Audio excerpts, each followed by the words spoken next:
Hey everyone, my name is Jade and I'm a third-year PhD sociology student, and this video is about women's sexuality.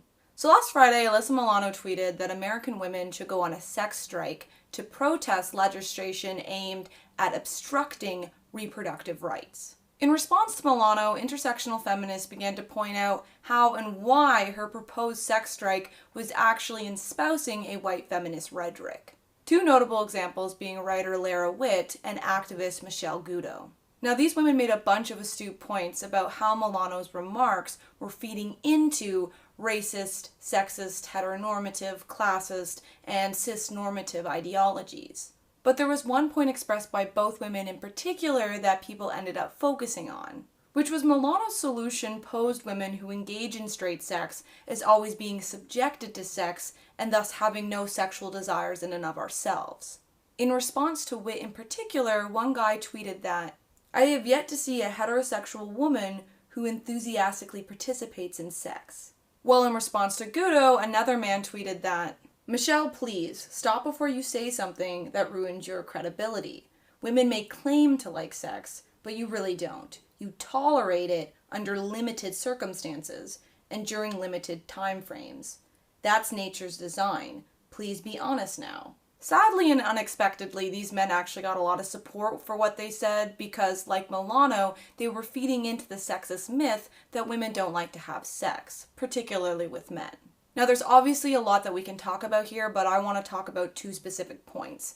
And just as a disclaimer, because these tweets did tend to focus on women who have sex with men, those women will also be the focus of my video. So for my first point, let's talk about how the idea that women don't want to have sex is actually a sexist stereotype.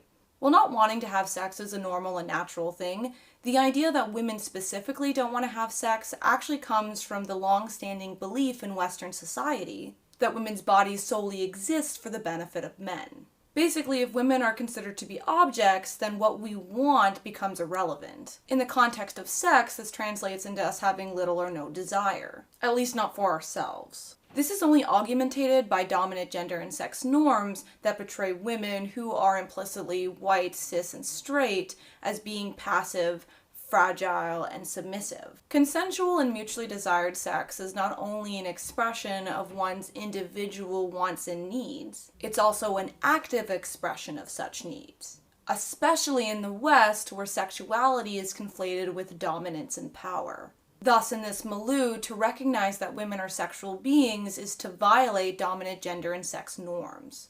This stereotype plays out for women of color, trans women, queer women, and women sex workers in especially violent ways, as these women are not only multiply dehumanized, but also because they're often seen as perverting or troubling white gender norms and stereotypes, either because they don't fit within their confinements or because they actively challenge them. So not only are their sexual desires considered to be irrelevant, but they're also thought to threaten European gender and sexual ideologies, which is partially why they experience higher rates of sexual and physical assault. Sex is often used against them in order to assert power over them and thus put them in their place. With this in mind, the idea that women don't want to or don't like to have sex isn't fact. It's just a social belief born out of white heteropatriarchy. That being said, however, and moving into my second point, it is possible that women on average have a more complicated relationship to sex when compared to men. But this is because the same white heteropatriarchal structures that tell us we're not allowed to be sexual beings also make our bodies more viable to sexual objectification, abuse, and ridicule.